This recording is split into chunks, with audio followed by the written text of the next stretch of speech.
नमस्कार दोस्तों, आप सब स्वागत है मेरे चैनल पर।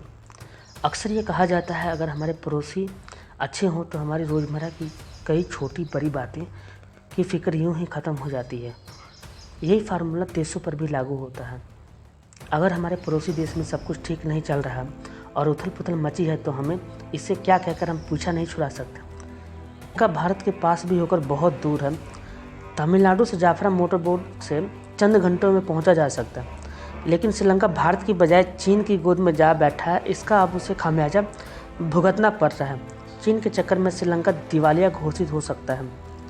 चीन की पुरानी नीति है कि जिससे भी वो व्यापारिक दृष्टिकोण के लिहाज से नज़दीकियाँ बढ़ाता है उसे चूना जरूर लगा देता है, चाहे वो पाकिस्तान को बिना गारंटी वाला घटिया किस्म के ड्रोन देने की बात हो या फिर बांग्लादेश द्वारा चीन से खरीदे गए युद्धपोतों और विमान में आई खराबी। ऐसा कोई सगा नहीं जिसे चीन ने ठगा नहीं, जिसकी सबसे बड़ी मिसाल बनकर इन दिनों श्रीलंका की बदहाली और कंगाली की दास्तान सामने आई है, जिसके पीछे भी चीन का ही बड़ा। चीन ने श्रीलंका में काफ़ी निवेश किया है। यही निवेश श्रीलंका के लिए गले की फांस बन गया है।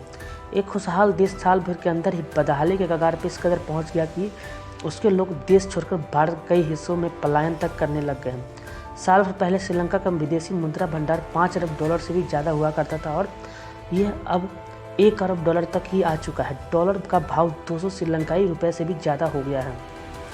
चीन ऐसा देश है जो किसी पर अपना हाथ रख दे तो उसे कंगाल बना देता है, क्योंकि चीन का कर्ज और उस देश की कंगाली दिन दूनी रात चौगुनी बढ़ती है। यकीन ना हो तो पाकिस्तान की हालत देख लीजिए। लेकिन एक और देश अब इस कुरी में जुड़ गया है। भारत का पड़ोसी देश श्रीलंका कंगाली की राह में चल पड़ा है। श्रीलंका में खाद्य से लेकर मानव कल्याण पर संकट खड़ा हो गया है। श्रीलंका आज कंगाली की कगार पर खड़ा है और आर्थिक और मानवीय संकट गहरा गया है। खाने पीने की कीमत आसमान छू रही है और रिकॉर्ड स्तर पर महंगाई है। विश्व बैंक का अनुमान है कि श्रीलंका में महामारी की शुरुआत के बाद से 5 लाख लोग गरीबी रेखा से नीचे आ गए हैं। श्रीलंका पर चीन का 5 बिलियन डॉलर का कर्ज है। इसके अलावा चीन ने श्रीलंका के ने 1 बिलियन डॉलर का कर्ज और ले लिया है, जिसको वो किस्तों में चुकाने की कोशिश कर रहा है।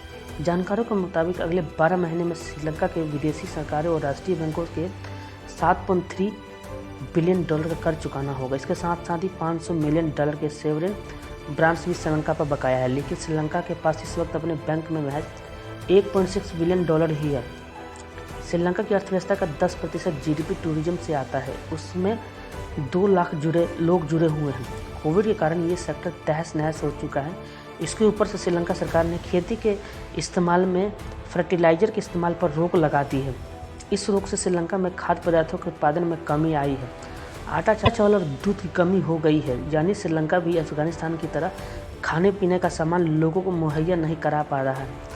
इसके ऊपर से चीन का कर्ज खास बात यह है कि चीन का कर्ज किसी विदेशी देश से कर्ज लेकर चुकाया नहीं जा सकता, ना ही वर्ल्ड बैंक से पैसा लिया जा सकता और ना ही इंटरनेशनल मनी फंडिंग से। चीन कर्ज की एवज में हमेशा ज़मीन हड़प लेता है, जैसा कि उसने 3 साल पहले श्रीलंका के हम्बन टोटा पोर्ट पर किया था। श्रीलंका ने भारत, चीन और बांग्लादेश से आर्थिक मदद ली है। भारत श्रीलंका को खाद्य पदार्थ और दवाइयाँ मुहैया करवा रहा है। देश के हालात इतने ख़राब हैं कि श्रीलंका के कर्ज चुकाने के लिए दूसरे देशों से खाने पीने की चीज़ों का निर्यात करना पड़ रहा है। ईरान का कर्ज चुकाने के लिए श्रीलंका हर महीने 5 मिलियन डॉलर की चाय निर्यात कर रहा है। श्रीलंका का विदेशी मुद्रा भंडार समाप्त होने के कगार पर है। करेंसी की वैल्यू रिकॉर्ड निचले स्तर पर है। अगर श्रीलंका कर्ज चुकाने में नाकाम रहा तो उसे देश की संपत्ति गिरवी रखनी पड़ सकती है। श्रीलंका की भौगोलिक स्थिति उसे हिंद महासागर में एक रणनीतिक महत्व देती है। इसी वजह से चीन उस पर नज़र बनाए हुए है। चीन ने पहले श्रीलंका को कर्ज के जाल में फंसाया और अब धीरे धीरे वहां की संपत्तियों को निगलने की फिराक में है। श्रीलंका के पोर्ट्स और बंदरगाह पर करोड़ों रुपए निवेश किए हैं। हालांकि चीन ने बीजिंग के निवेश को श्रीलंका में ट्रैप के तौर पर देखा जाता है। चीन ने जिस तरह से श्रीलंका में हम्बन टोटा पोर्ट को 99 साल के लिए लीज पर लिया है, वो भी महज 1.2 बिलियन डॉलर के तहत। हम्बन टोटा पोर्ट के साथ ही कोलंबो पोर्ट सिटी, जो चीन के निवेश से तैयार हुआ है, श्रीलंका के लिए गले की फांस बन गई है। यहाँ से उसे कोई आमदनी नहीं मिल रही, क्योंकि चीन ने इन परियोजनाओं को तैयार तो कर दिया लेकिन वहाँ कोई निवेश नहीं किया है और अब श्रीलंका से कर्ज चुकाने की मांग कर रहा है। श्रीलंका में पटरी से उतरी अर्थव्यवस्था के कारण लोगों का क्रोध थमने का नाम नहीं ले रहा है। श्रीलंका के लोगों ने सरकार को निशाने पर ले लिया है और लोग राष्ट्रपति से इस्तीफा मांग रहे हैं, जिसके लिए विपक्षी पार्टी की अगुवाई में आंदोलन तेज हो गए हैं। हालात ऐसे हो गए हैं कि राष्ट्रपति भवन के बाहर हजारों लोग की भीड़ जमा हो गई है, जिन्हें काबू करने के लिए वहां की सेना को लगाना पड़ा है। लेकिन अब शायद श्रीलंका चीन की इस चाल को समझ चुका है, भारत के करीब आता दिख रहा है। श्रीलंका को शायद भरोसा हो गया है कि भारत ही उसका हितैषी है।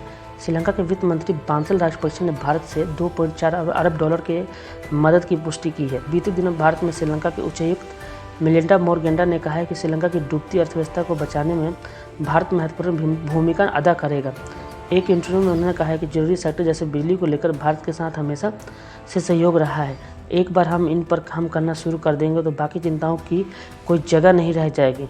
उन्होंने आगे कहा कि बड़ी बात यह है कि हमारी नई अर्थव्यवस्था की चाबी अब भारत ही है।